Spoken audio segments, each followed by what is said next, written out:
Hey guys, it's craftsbyS here, and today I'll be showing you these Pinterest-inspired DIYs. In the video, I will not be making the little flower in the corner. I'll be making the green one if you're wondering. And you can also make the flowers out of fabric I forgot to mention in the video, and I'll be showing you how to make the bow.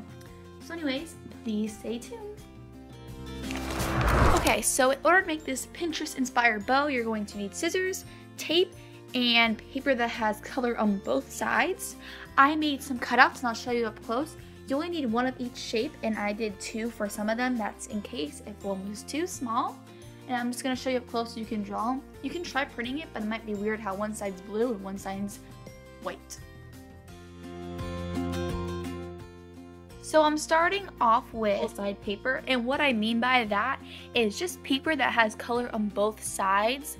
And you can just use printer paper, that's totally fine. So you're going to need one of each cutout.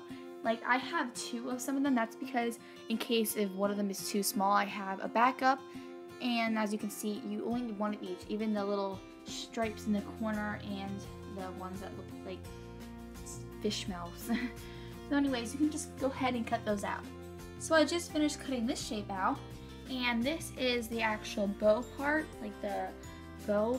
I don't know how to explain it, but what you're going to do is you're just going to fold the ends in half into the middle where it's really skinny. And once you do that to both sides, you just take your tape and tape that around. It might take you a couple of tries. You might want to keep like splitting open if you have like really thick paper. I had to like tape mine 5 times maybe, I don't know. Just make sure that when you tape it, it just doesn't pop up. Once I have finished taping my bow like 500 times, we can now tape it onto the other cutout we made.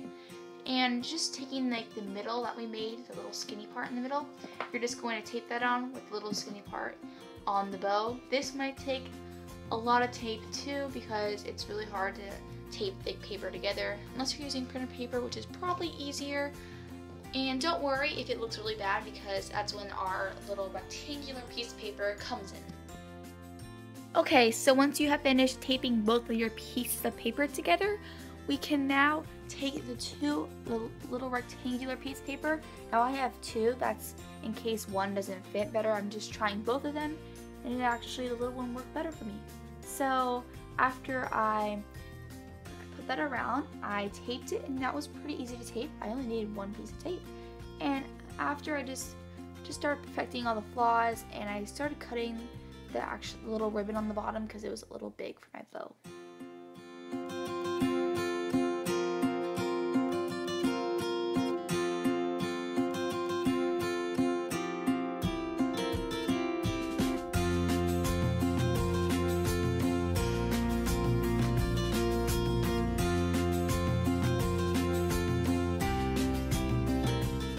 This is what the final masterpiece looks like. I'm actually really happy how it turned out because making something off Pinterest is usually really hard. So anyways, I love it, and it's gonna look so cute when I put it on a gift. So this is what you're going to need to make the flower. What you need is paper. It does not have to be colors on both sides, or you can use fabric. You don't have to use paper. You need scissors, a pencil, and some sort of clothespin staple to put all your layers of flowers together. This next step took me a long time to do, but it should only take you like 50 seconds at the least. So what I'm going to do is fold my paper in half. That took me a while. I had to make it perfect. Once I did that, I cut it, and that was horrible. I cut it so bad, but that didn't matter anyways. And then after I cut it in half, I cut it into thirds, which ended me up with 6 papers. So the more times you cut it, like I cut mine, I had 6 papers. If you have like 8 or 12, your flower will be much thicker and more layers, but it will be smaller. Mine's going to be big. I thought it'd be big, and then it only had like 6 layers.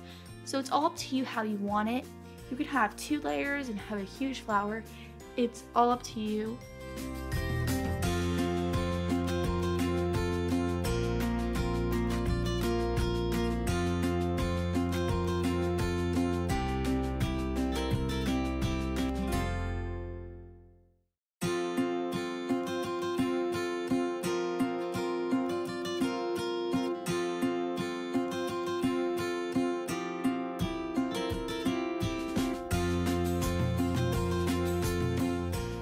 Once you're happy of how much squares you have cut, you can start making your outline of your flower.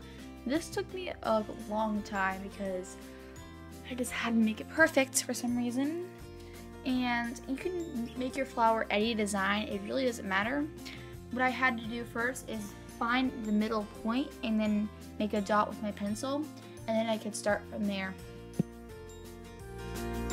Since you like the way your flower looks, I kind of like the way my flower looks.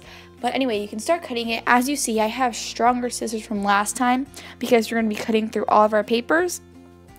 If you can't do this, then I would probably do it like 2 at a time, 3 at a time, but just make sure that they're all the same size. It actually kind of doesn't matter because we'll be changing it around a little bit. So I started cutting mine. I would just have a good grip on the paper so the papers don't slide when you're cutting them. Once you have finished cutting all yours out, I accidentally cut like 3 layers off my flower, so now I only have 3 layers, which is kind of weird, I think because I accidentally cut them out somehow. But anyways, what you're going to do is you're going to flip your flowers around because when you trace your flower, you don't want it to show the pencil markings.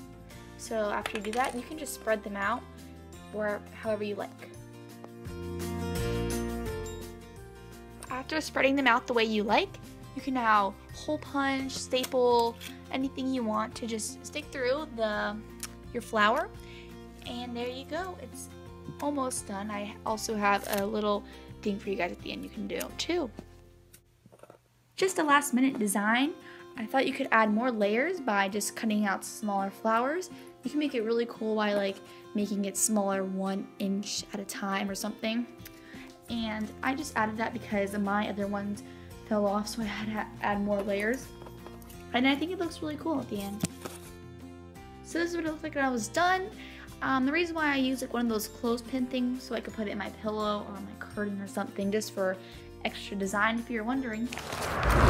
Thank you guys for watching this Pinterest inspired DIY. My favorite personally was the bow, but yours could be the flower. And like I said, the flower does not have to be made out of paper, it can be made out of fabric, which is probably even cooler and easier to make. So anyways, thank you guys for watching and see you next time. Peace!